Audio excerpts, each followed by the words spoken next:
Yes, welcome back, Mwa Ochukode.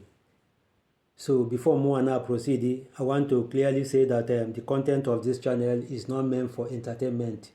It is the extracts from my diaries, which I want to share with anybody that might be interested in knowing what has happened or what are the things that went wrong. How did we get to where we are today?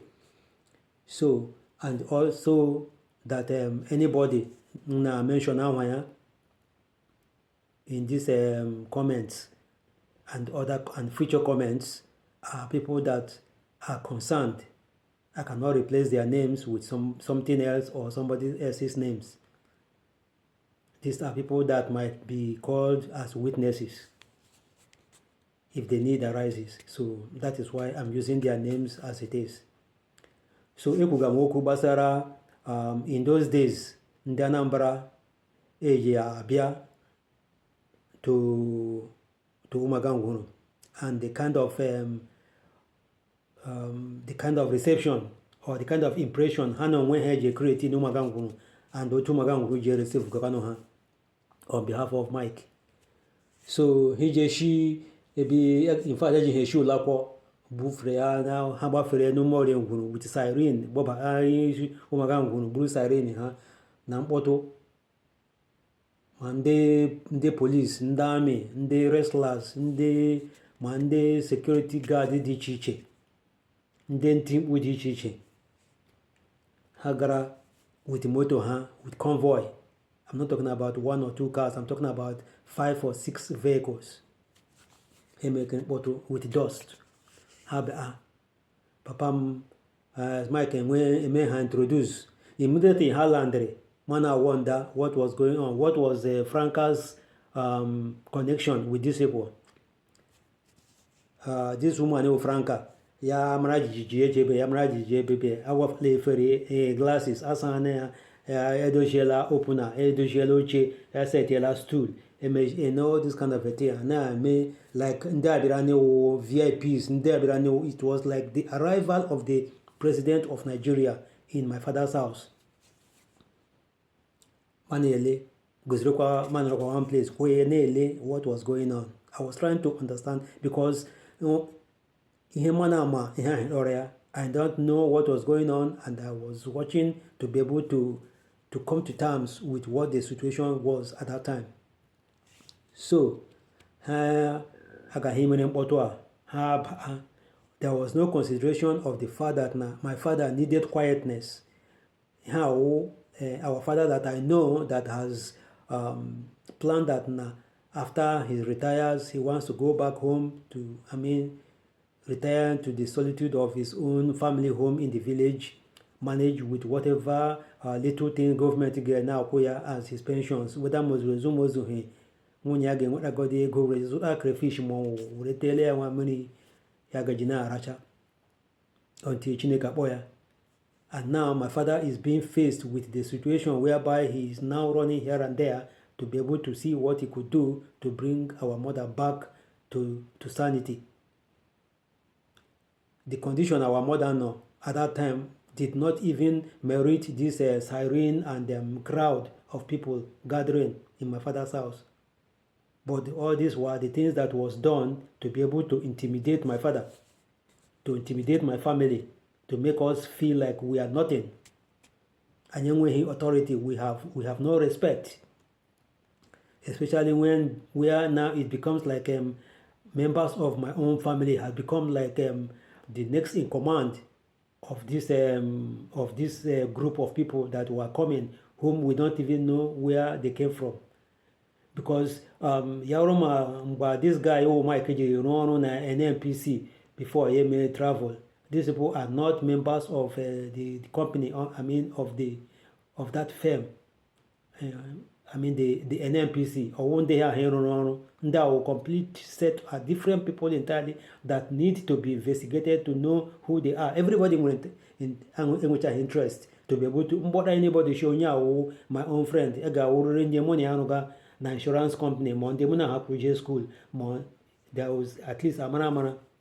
But when you begin to see the influence of people in your family, and they become like the people that are ruling and making decisions about what happens in your father's house. You need to know where these people are coming from. Ndị from Alabeke, or church members, or where are they coming from? What is their mission in that family? In the condition that our father Nonimea, a confused man that was struggling to see how to be able to bring his wife into orderliness. Those sirens, those crowd marching, police and the army, or marching here and there. Is that what our father anticipated? No.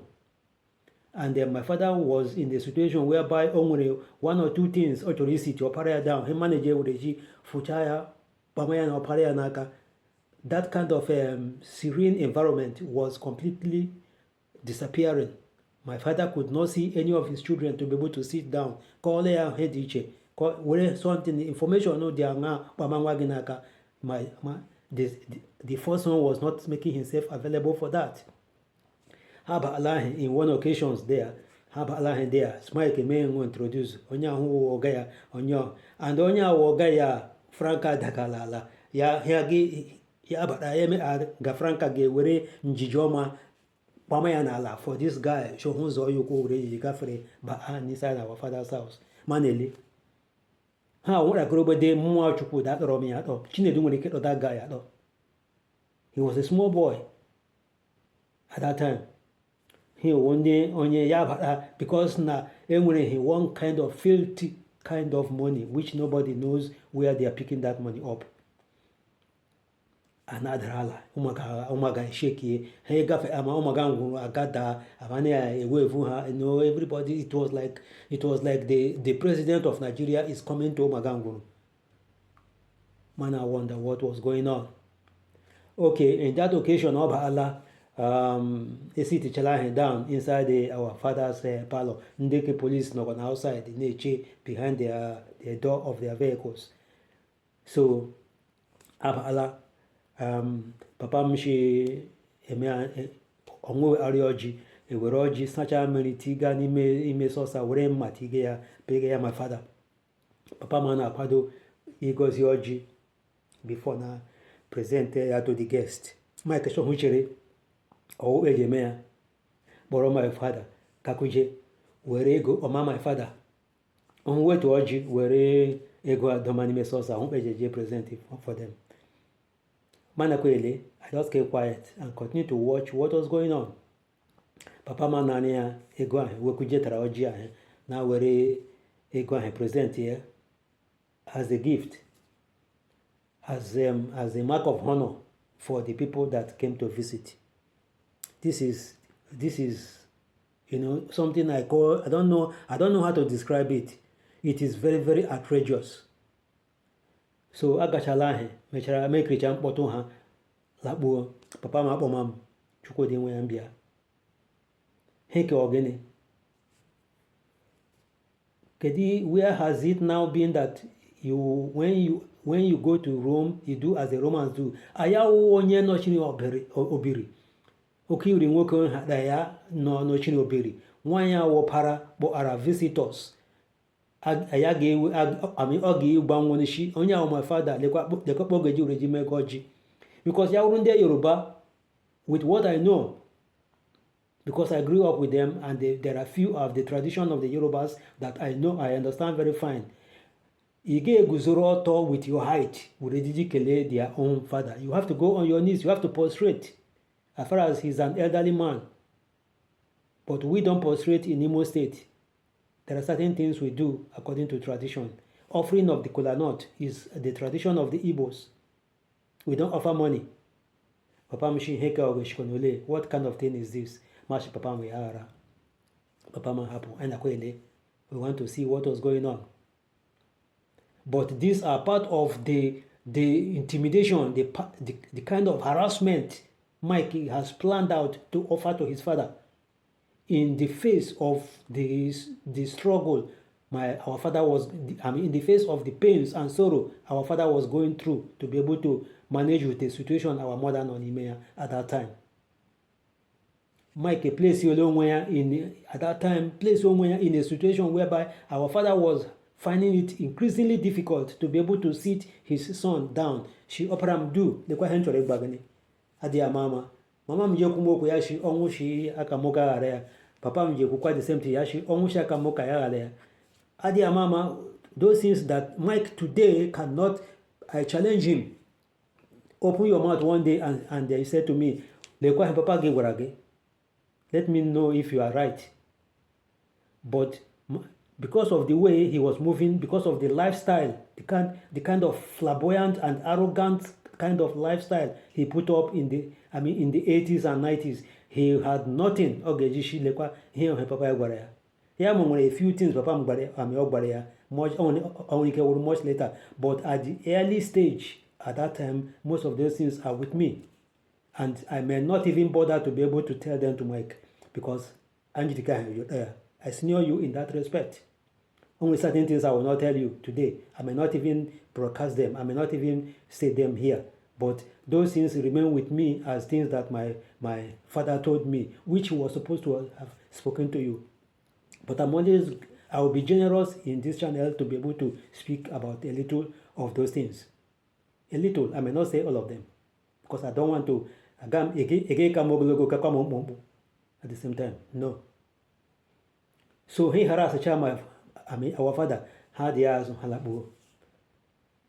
So this was the trend, and this kind of a situation played out all the time until I begin to feel like I've had enough.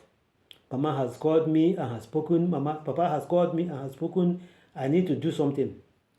Let me call this guy. After one day, Mama Mike, up to Chala, na she, the driver, ya she be compound, ya na nyaje, ya stop what motor, ni he lo papa ni branch ya yebali our mom before ya na move me out. Mama Mike, she Mike, I'm going to hench community discuss so. Ya she make hench where is it anything that cannot wait? Yeah, nga hoju wa ha amasaga moku opoja about to go door the motor. Yadaba na zumoto. Hazo hunu yaka uzo emeki. Driver who move this motor here, he move.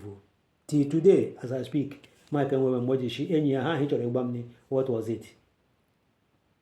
Thank you for listening.